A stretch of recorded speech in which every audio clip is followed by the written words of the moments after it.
มานอยู่น้ำหมู่บ่เนี่ยแม่นเพิ่งอาศัยน้ำหมู่แม่นโอ้คือเฮามานี่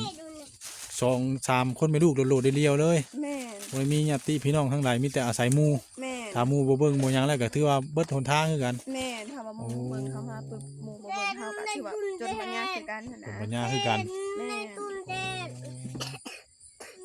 แต่ว่าหมู่ก็ยังเบิ่งยังแย่งหั่นนะหมู่ก็คือว่าบ่ทิ่มกันเนาะแม่นทิ่มบ่ปะพี่น้องเอ้ยยังว่าอาศัยแบบเก็บนี่แหละเนาะแม่นพาไปสั่งเตียงพอได้มาให้อยู่ลูกนอนทีแรกเพิ่นก็บ่แม่นว่าสิให้อยู่แบบนี้อืมเพิ่นว่าอาศัยอยู่นำเพิ่นก็ได้จังซั่นมีทางออก โอ้ ให้เฮาได้เกรงใจเพิ่นนะ คือหมู่น่ะเพิ่นใส่ให้อยู่เฮือนนํอยู่แม่นแต่ว่าเจ้านี่เกรงใจเพิ่นแม่นเฮาเกรงอกเกรงใจเพิ่นเขาขอแต่ว่ารบกวนเพิ่นจำเล็กน้อยเฮาว่าสินะแบบว่าเฮาน่ะถามเพิ่นว่าตัวมีหยังแหน่แบบว่ามีบ่ผาตังแบบว่าดินว่างอยู่บ่อนใดเองอยากไปปลูกลูกอยู่แคมป์อยู่พากับลูกนอนอยู่หันเวลากลางค่ำกลางคืนมาลูกห้องหายยันมันน้องเพิ่นอยากอยู่อยากนอน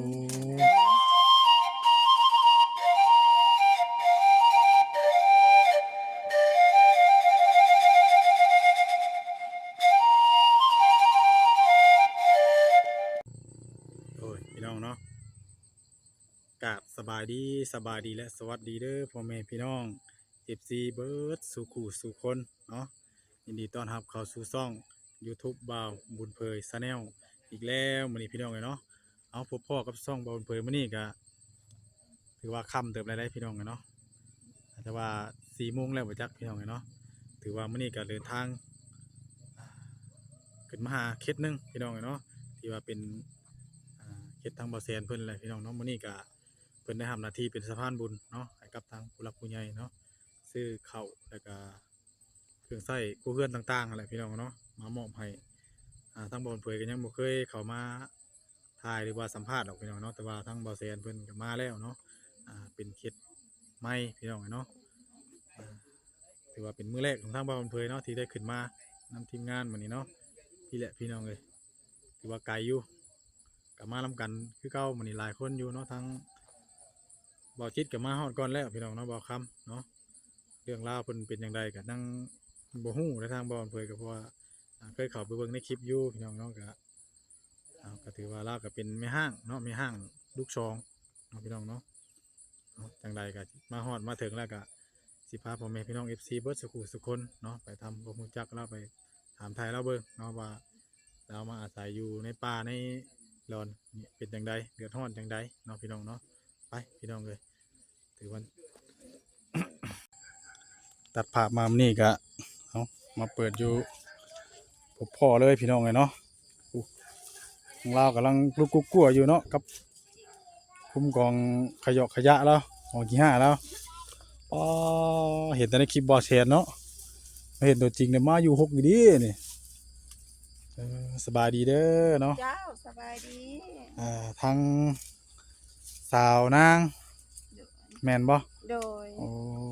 อายุจักปีเลยอายุ29ปี29ปีโดยลูก2คนเนาะแม่ผู้หญิงบ่คือผู้ชายยิง1ชาย1ยิง1ชาย1บ่โดยโอ้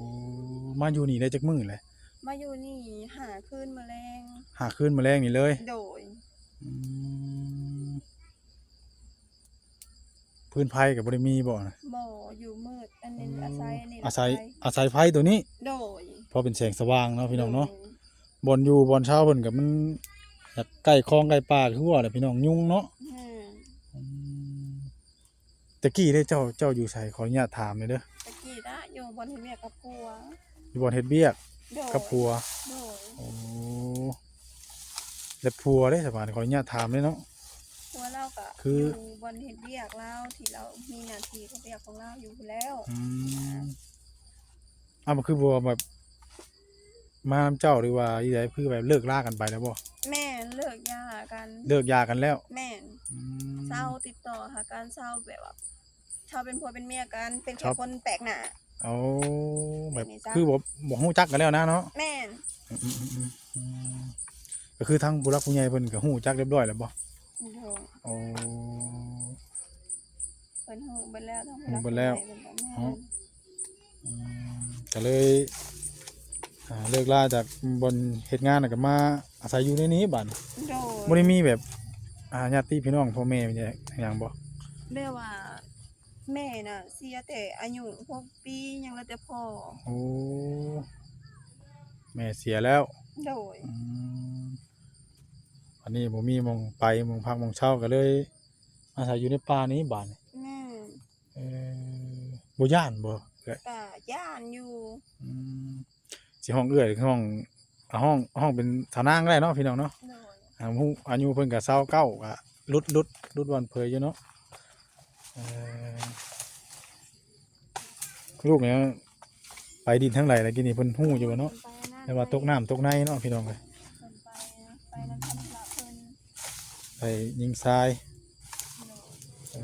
อถือว่าเลิกลากันไปนี่ก็บ่พอได้พอเดือนได้นี่เนาะ แม่นบ่ทันพอเดือน10ไป อืม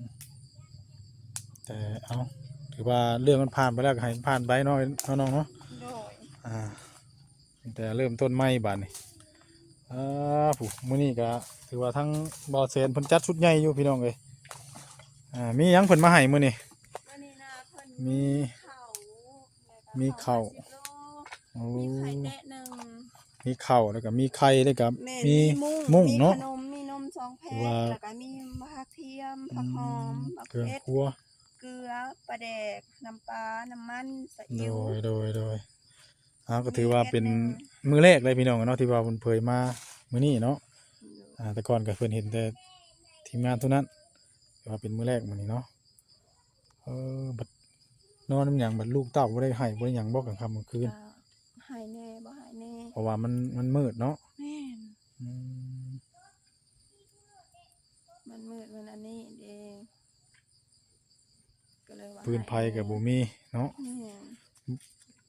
บัดหม้อหนึ่งหม้อแกงบ่สั่งถ้วยหยังบ่มีบ่นี่ บ่ยังบ่ แบบ มีเทื่อ สดๆร้อนๆเด้อพี่น้องเนาะมาอยู่ใหม่ๆยังบ่มีหยังเลย แม่น อ่านี่บ่ลูกสาวนะ แม่น อิหยังนะฮะ ใส่ดี เออดึงเขา ๆดึงเขาคืน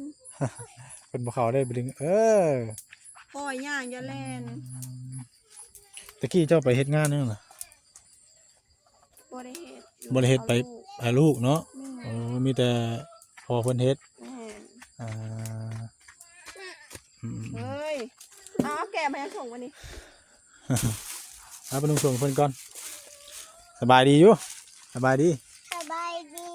ชื่อหยังเจ้าน่ะ คือเพชร ชื่อเพชรโอ้แม่น้องเพชรเนาะอืมจัดไว้กินแล้วบ่ขนมเจ้ากินแล้วบ่ พี่หล่ะ กินแล้วนะเครื่องลอกกับพี่น้องกันเนาะผ้าห่มผ้ามานอนเนาะมีแต่กระเป๋าใบลายแทรกนี่อันเดียวก็มีความเสี่ยงอยู่หัวเฮียเลยเนาะผลเนาะอืมจังไรพี่น้องกันเนาะแต่จักมุดจักไปทางแล้วอยู่นี่มาอยู่หกทำเนาะ เขานอนอยู่นี่เลย อืม นอนนี่แล้วนอนใช้สรุป นอนก็คือบอกแล้วนอนก็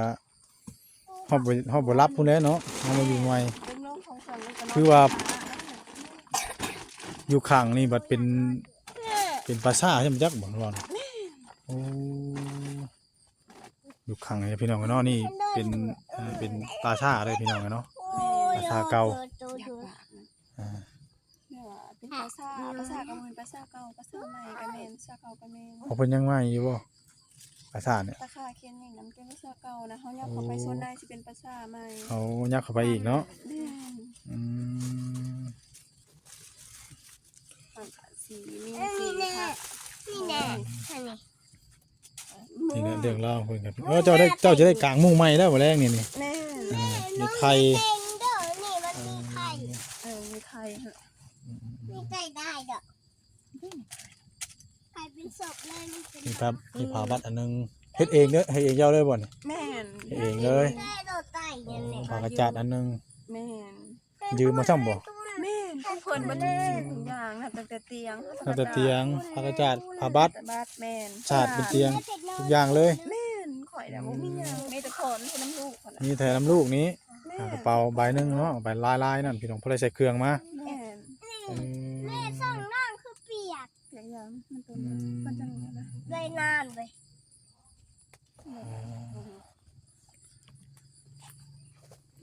เฮ้ยจักความสิเว้าพี่น้องเอ้ยเนาะสุดโหดเด้ยนี่ ดึงไปยังบ่นี้ แทบสิบ่วิดกันเนาะนอนอยู่นี่ก็ได้ แม่คืนก็ต้องระวังเวลาลูกนอนน่ะมันขวางเด้ ควงเนาะ แม่นจักยันผู้หนึงตกทางนั้นจักยันผู้หนึงตกทางนี้ ลูกจักคนแต่จักปีแล้วนี่เนาะ 6 ปีกับ3 ปี อ๋อแต่ว่าผู้นี้เป็นเอื้อยเนาะผู้หญิงเนาะ แม่นผู้หญิงนี่6 ปีผู้น้อยนี่3 ปี 3 ปีเฮ็ดงานอยู่ไสก็ตะกี้เฮ็ดอยู่ไส ตะกี้น่ะเฮ็ดอยู่ดงรักสะฮก ตรงดัก26 แม่น เล่นตอนคำอีแม่เอาอันเอา อยู่พุ่นเด้อเนาะ แม่นสวรรค์ทาง อยู่สวรรค์รักษาหก แม่น มีนี่ ก็เลยเลิกลากันแล้วก็แล้วมาบ้านเกิดได้บ่นี่ บ่แม่น บ่แม่นบ่ แม่ตอนเกิดเมืองนองของคนน้องเพชรเหลือง น้องคิดเรื่อง โดย ทางไหนเนาะน้องคิดเรื่อง ทางไปอันนะทางไปทักแขก อ๋อคำมวนพุ่นบ่ บ่ขึ้นกับขมวนน้องคิดแล้วมาขึ้นกับเมืองชลบุรี อ๋อเมืองชัยบุรี โอ้ อย่าเฮ็ดลงมาสิตกลงขนาด มันสิขึ้นกับเมืองชลบุรี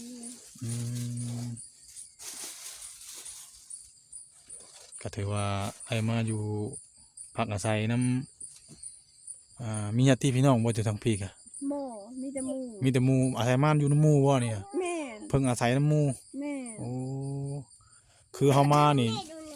2-3 คนไม่ลูกโดดๆได้เดียวเลย แม่น บ่มีญาติพี่น้องทั้งหลายมีแต่อาศัยหมู่ แม่น ถ้าหมู่บ่เบิ่งบ่หยังแล้วก็ถือว่าเบิดหนทางคือกัน แม่นถ้าว่าหมู่เบิ่งเข้ามาปึ๊บหมู่บ่เบิ่งเฮาก็ถือว่าจนปัญญาคือกันหั่น เป็น นะ ปัญญาคือกัน แม่น แม่ดูดิ แต่ว่าหมู่ก็ยังเบิ่งยังแยงหั่นนะ หมู่ก็คือว่าบ่ทิ่มกันเนาะ แม่น ทิ่มบ่ปะพี่น้องเอ้ยยังว่าอาศัยแบบเก็บนี่แหละเนาะ แม่น ไปจังเตียงพอได้ให้มาให้อยู่ลูกนอน ที่แรกเพิ่นก็บ่แม่นว่าสิให้อยู่แบบนี้ อืม เพิ่นเอาอาศัยอยู่นำเพิ่นก็ได้ดังซ้ำทางออก โอ้ ให้เฮาได้เกรงใจเพิ่นนะ คือหมู่น่ะเพิ่นใส่ให้อยู่เฮือนนํอยู่ แม่น แต่ว่าเจ้านี่เกรงใจเพิ่น แม่นเฮาเกรงอกเกรงใจเพิ่นเขาขอแต่ว่ารบกวนเพิ่นจำเล็กน้อยเฮาว่าสินะแบบว่าเฮาน่ะถามเพิ่นว่าตัวมีหยังแหน่แบบว่ามีบ่ผาตังแบบว่าดินว่างอยู่บ่อนใดเองอยากไปปลูกต้นอยู่แคมป์อยู่พากับลูกนอนอยู่หัน เวลากลางค่ำกลางคืนมาลูกห้องหายยันมันนอนเพิ่นอยากอยู่อยากนอน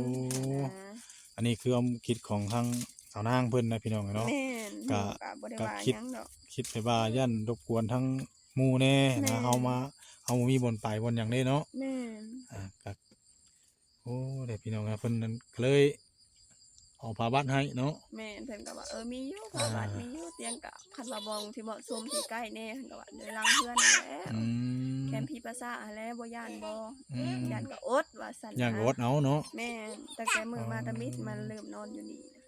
นอนมืดวิดเลย แม่นมาเฮาก็ปลุกลูกปลุกปากเฮาก็แบบนี้แหละแบบสภาพที่แบบเขาอันเพิ่นมาเห็นมื้อนั่นแหละมันหกหันนะ เอาปลูกบึมแบบกลางคืนค่ำเด้เขาก็เฮ็ดบึมแบบก็บ่ได้ทางบ่ได้เป็นหั่นนะ ก็คือว่าเฮามาอยู่แล้วก็คอยทางไปเนาะ แม่ บ่ได้มันหกพี่น้องเลยเนาะเราก็อาศัยกองไผ่กองเดียวนี่เป็นแสงสว่าง แม่น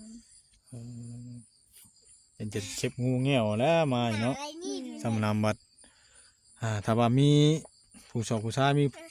ลูกผัวกันใครอยู่ได้เนาะผู้ชายนี่มีแต่ผู้หญิงกับลูกว่า อย่าดูนุ่มเหมือนเดียว พากันลูกนั่งกินดีๆก็ลูกนั่งกินหมด ย่าเพิ่นดอกเพิ่นนั่นน่ะ เด้ ย่ามันมุดขึ้นเด้อ ไม่สิบอกให้นอนกินมันเหี่ยซะบ่นอนน่ะหมดได้ขึ้นมื้อแรงน่ะนอนบ่ได้เลยลูกเอ้ย ถือว่าเพิ่นก็บ่มีมงไป แต่เป็นจังไดแต่ว่าทีมงานได้เข้ามาหาแล้วก็ซื้อหันซื้อนี่มาก็ดีอกดีใจเนาะ มีข้าวมีน้ำพี่น้องเอ้ย เด้อ ฝนตกนี่แหละบัดยามนั่นแหละเวลาฝนตกแห้งลมแห้งก็พุ่นแหละอาศัยเพิ่นเฮือนเพิ่นพุ่นแหละ แม่ หมู่พุ่นแหละ ก็อาศัยแบบว่าฝนแห้งอลีหั่นอาศัยแต่ว่าเฮามานี่ก็ฝนมันก็บ่ถึงขั้นแห้ง อืม ตกแน่น้ำน้อยตกเบิดมือมันลิ้นแหละก็คือมื้อนี้แหละมื้อนี้ก็ลิ้นเบิดมือ ก็หยุดพี่น้องเอ้ยเนาะ แม่นถ้าต้องหยุดบาง2 โมงนี่ บ้านอยู่พุ่นแต่ว่าแบบพ่อน่ะยังอยู่เนาะ แม่น แล้วเป็นแล้วคือแบบคือบ่เมื่อพุ่นแบบนี้ได้คือมาหาหมู่กันแม่น พ่อก็แบบว่าพ่อก็แบบว่าเพิ่นก็บ่มีที่พึ่งหั้นนะ โอ้ พ่อก็ยังอาศัยหมู่อยู่ พ่อก็ยังอาศัยหมู่อยู่ แม่น เป่าค่ะแม่น้องเหยียบเป่าเข่า แบบว่าอันเพิ่นก็ยังอาศัยดินอาศัยดอนหมู่ โอ้เฮาบัดสิยังสิเมื่อฮุบเฮาหลายคนแฮงนั่นแหละเนาะ อาศัยดินเอื้อยดินน้องอยู่เอื้อยน้องก็เฮ็ดแบบสร้างรังเกียจไร้เสาไร้แรง แต่ความอดทนของเพิ่นก็อยู่ ตอนแร ได้ กถ้าเพิ่นสิกลับไปพุ่นก็พ่อแม่คิดว่าบ่มีคือกันนะพี่น้องเนาะก็เลยว่าบ่กลับแล้วก็อาศัยอยู่นำหมู่ก่อน แม่ อืม อาศัยมาอยู่น้ำหมู่น้ำคูนี่ก่อน บัดเฮ็ดอยู่ฮุบกินเฮ็ดหยังก็อาศัยนำหมู่ก่อนบ่ แม่น อ๋อบัดหนึงเข้าก็ยังเพิ่นพุ่น แม่น เพราะว่าเฮายังบ่ทันตั้งหลักบ่ได้นะบ่ได้กันเนาะพี่น้องเนาะ แบบว่าเขาตั้งรักบ่ได้แล้วก็ ใส่นี่แน่ เขาตั้งรักบ่ได้ก็อาศัยว่าเขานำเฮาก็บ่มีก็อาศัยหนึงนั่งขอกินน้ำเพิ่นหนึงให้เพิ่นกินน้ำเพิ่น เฮ็ดอยู่นำเพิ่นนั่นแหละเนาะ แม่น ถึงเฮาสิบ่ได้เพิ่นเฮาเลือกว่าสิบ่นอนนำเพิ่นแต่เฮาก็อาศัยเพิ่นก็ไปเฮ็ดอยู่ให้กินให้เพิ่น ยัน แต่เฮาก็มานอนอยู่พี่ แม่น้องนอนในเข่า เพิ่นก็ยังใจดีอยู่เนาะ โดย ใจดีอยู่หมู่กับพี่น้องก็บ่ปะบ่ทิ่มหมู่ แม่น้องแห้ ชีวิตเพิ่นก็โอ้ยสัตว์น่าสงสารพี่น้องเอ้ย แม่น ลูก2คน6 ปีกับ3 ปีคือจะซ้ำๆกันเด้อเนาะ แม่น อ่าตอนมาเนี่ยคือแบบจ้างรถมาแบบมาพุ่นเลยบ่เนี่ย แม่นจ้างรถมาแบบว่าเฮาก็จ้างรถโดยสารมาแล้วก็โทรหาหมู่ ตัวหาหมู่ แม่น โอ้ คือเยี่ยเลย เฮ็ดงานอหย่างก็ผู้ที่ว่าเพิ่นเฮ็ดนะ ผัว อ นะ ยู่รักษาหกนะ เพิ่นเฮ็ดก่อสร้าง ก่อสร้าง แม่น โอ้คือทางสาวนางเพิ่นเนี่ยบัดยังลูกน้อยพี่น้องเนาะอยู่แต่น้ำผัวเนาะตอนนี้ก็คือ นูนี่นอนเลย เลิกลากันไปเรียบร้อยเนาะตัดขาดเลย แม่น อ่า เอ้าเด็ดคอมัน แขนแบบดิ้นใด กินสะพายก็ไปถิบ ๆได้ บ่ได้ติดต่อหากันแล้วตัดขาดแล้วเนาะ แม่ เลิกลากันแบบร้อยเลยบ่ แม่น ตัวนอนดีแน่ตัวนั้นเด็กที่ในตุนนั่นแน่อะไรตุนนั่น อันนี้ไม่กินสะพาย ยังเว้าบ่ค่อยชัดปานใดเนาะ แม่นถ้าได้เรียนเว้าแล้วก็จะ เรียนเว้า น้ำไปแน่ด้วยน้ำมาได้ ยังพาในเขาโรงเรียนบ่แต่อยู่พุ่นบ่ โน่บ่ได้เขาก็ยันว่าบ่มีที่ลากที่แรงไปค้าอะไรจัง บ่ง่ายก็เฮาไปเฮ็ดงานพุ่นเขาก็ย้ายไปเลยบ่ อะไรตุนนั่นแน่ ตะกี้ก็ อะไรตุนนั่นแน่ ง่ายไปเรียกอยู่ไสมีเขาก็ตกไปพุ่นตกไปบ้านนั้นบ้านนี้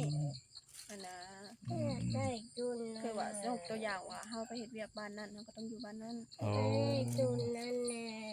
บ่แม่นว่าเฮา อะไรตุนนั่น มีเป็นรักเป็นแรงคือหมู่นำลูกตัวไปหาเงินหาทางแม่ บ่แม่นเนาะเออเดี๋ยวนี้พี่น้องเนาะเรื่องราวของทางสาวนางเพิ่น แม่บุญเจ้า อืมเบิดแล้วก็เอามาทิ่มไว้ใส่กองไผ่นี่ให้แม่เจ้าจุถุมใส่เออนี่แหละบ่อนเพิ่นอยู่เพิ่นเช่าพี่น้องเนาะนี่จะเป็นทั้งร้านข้างเลยพี่น้องเนาะอันนี้เราบ่ภาษาเรื่องข้างนี่เนาะ แม่นบิดแดนไป มิดแลนด์นี่ใบบ่ แม่ เป็นดินภาษาเลยนี่ แม่ โอ้เนี่ยบัดอยู่ข้างๆตู้บัดเป็นคลองน้ำลงมาในห้องมานี้พี่น้องเนาะ ของมันไหลหามันไหลตัวอย่าง แก่แล้วเด้อ บุกเกะนะกินให้ไอนะ มันมีว่าเนาะ มันบุกกินบุกเกะไอลูกให้บ่สบายอยู่นะ แม่นไว้กินมื้อใหม่อีกเนาะ กินใหม่ๆแน่บ่แม่นเหนื่อยเว้ายังดอกลูกบ่สบายก็คือมันนอนบ่ได้ แม่นเราก็ทำความสะอาดได้พี่น้องเนาะ มาตัว เก็บจูดน้ เอาไว้ ำแฟนเฮามาพักมาเช้าเลย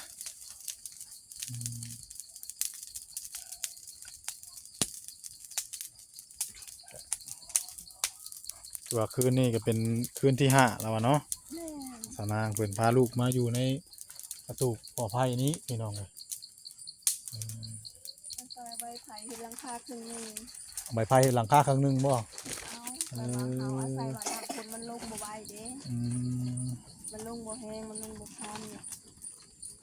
มันก็อยากอยู่ได้บ่เฮานี่เนาะไม้นี่เอาไปแบบเป็นน้ำใช่ไม้นี่ก็ได้ แม่ บางเทื่อมันตกมันโดดแห้งมันหัวได้เนาะ หัวแล้ว โอ้ แต่ว่าเฮาก็สิตัดไม้ดีๆเฮาก็บ่กล้าปลูกรวมไปหั่นนะแบบว่ามันคือหัวแหละมันบ่เป็นป่าธรรมดา อืม เดี๋ยวเฮาสิลงเกินพื้นที่ขึ้นไปตัด แม่น ทั่วๆ เพ ก็ ราะว่าย า เฮากก็ย่านคือเว้าแน่เนาะเฮามาอยู่ใหม่เฮาเป็นเพิ่นก็ฮู้เฮาแน่เนาะเฮาสิไปเอาซุมซี่ซุมห่างก็บ่ได้ต้องอ่าขอก่อนแล้วก็ อาศัยผู้เพิ่นนี่แหละหมู่แล้วว่าพอเฮ็ดไร่บ่เขาจะเอามาเฮ็ดบัดนี้เท่าเนาะมาพากันนอนอยู่นี่3คนแม่ลูก แม่น้องเป็นบ้านน้องบุกเก็ตไปก่อน ยอดเจียเต็งนี่มันไข่สิแตกเนาะ ระวังไข่แตกเด้อแต่มามรถก็นี่ก็ว่าแตกแล้วจักว่าแสนว่ามันก็จะแตกว่ะ เบิ่งมันจะใส่อันล้างจัดมีเด้อ อืม ขึ้นก็เบิ่งมันสิใส่ล้างจัดมีนี่มันเป็นสวน โอ้ยเนาะจักเราสิไปเฮ็ดไปหยังไร่ผู้ลูก นี่แน่ อัน ดี นี้ ใจบ่ดีใจบ่ ใจ ฮะดีใจเนาะแน่ ดีใจ โอ้ มีผักบัวพร้อม ปลูกก็ได้ อันนี้จะสิมีคอยสักโคนนี่แหละคนน้อยๆนี่แหละปลูกแม่น เอาโพดนี่บ่ แม่ โอ้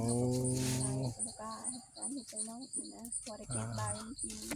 อืมคือเจ้าของเพิ่นให้อยู่ก็อยู่แบบถ้าเจ้าอยู่ได้เนาะ พ่อแม่ก็ตูน บ่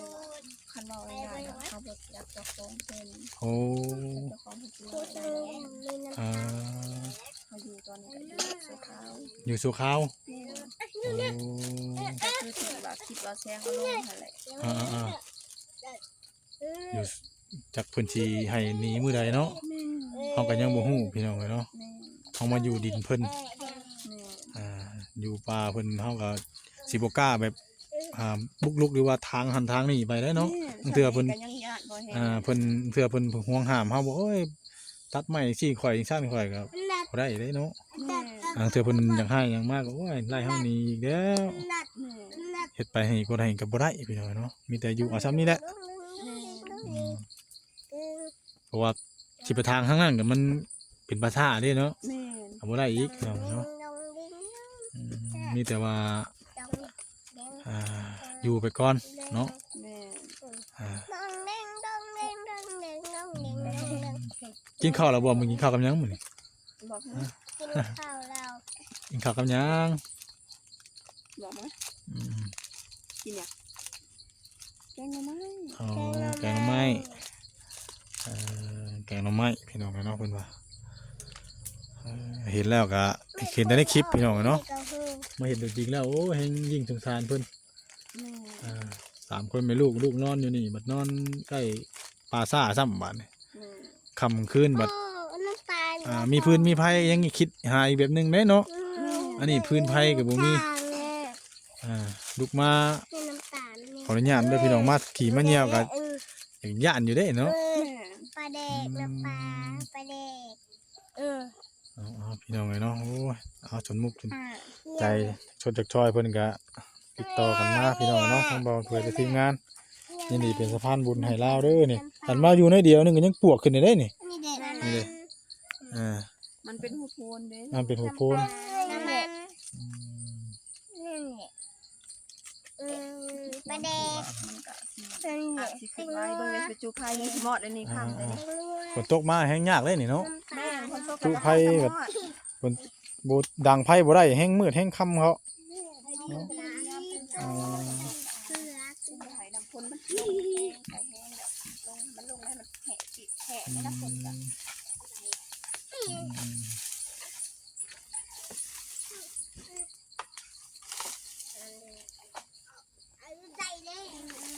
ส่งยิ่งเลยแล้วกับพี่น้องเลยเนาะ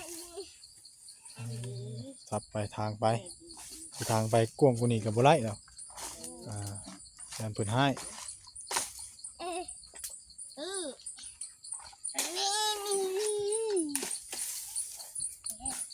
ลายอัน